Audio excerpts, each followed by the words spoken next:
Mercredi, pas moins de 20 000 troupes chinoises ont rempli les rues du Xinjiang à l'ouest de la Chine et jeudi, les rues sont devenues relativement calmes. Cela après que plusieurs jours de protestation aient causé la mort de centaines de personnes dans la région dominée par la minorité ouïghour. Après 3 journées de la pire violence ethnique que la Chine n'ait jamais connue ces dernières décennies, certains habitants pensent désormais que la ville est assez sûre pour pouvoir sortir dans les rues.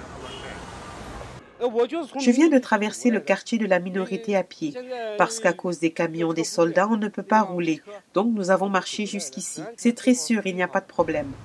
La police dit avoir arrêté plus de 1400 suspects en lien avec le soulèvement. Le Parti communiste chinois a juré de réprimer sévèrement les responsables. Selon le Washington Post, le premier dirigeant du parti de la ville d'Urumqi, où ont eu lieu ces violences, a déclaré qu'il chercherait à appliquer la peine de mort pour les responsables.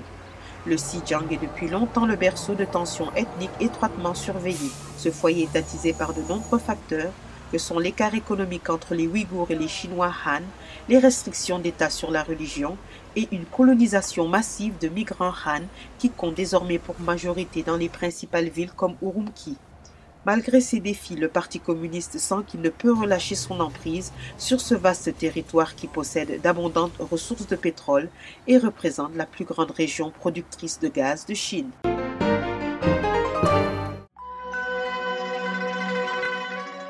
100 millions de personnes méditent paisiblement. Elles suivent les principes d'authenticité, bienveillance, tolérance. Leur histoire est ce qui a changé la Chine à jamais.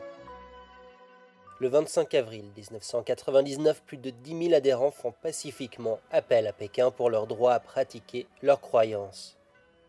Le commandement du parti central a été terrifié. L'homme qui a juré d'éliminer le Falun Gong en 3 mois, sa jalousie va le pousser à tuer des milliers de personnes. Le Parti communiste crée une police secrète, le bureau 610, qui a pour mandat d'éradiquer le Falun Gong. Commence alors la répression brutale dans toute la Chine. Combien de vies cela va-t-il coûter avant qu'ils ne décident que la Chine est allée trop loin? Durant une décennie, la persécution fait rage.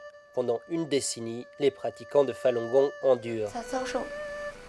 迫害的情况下，把我折磨成这样的，都给我卸开吧，怕什么呢？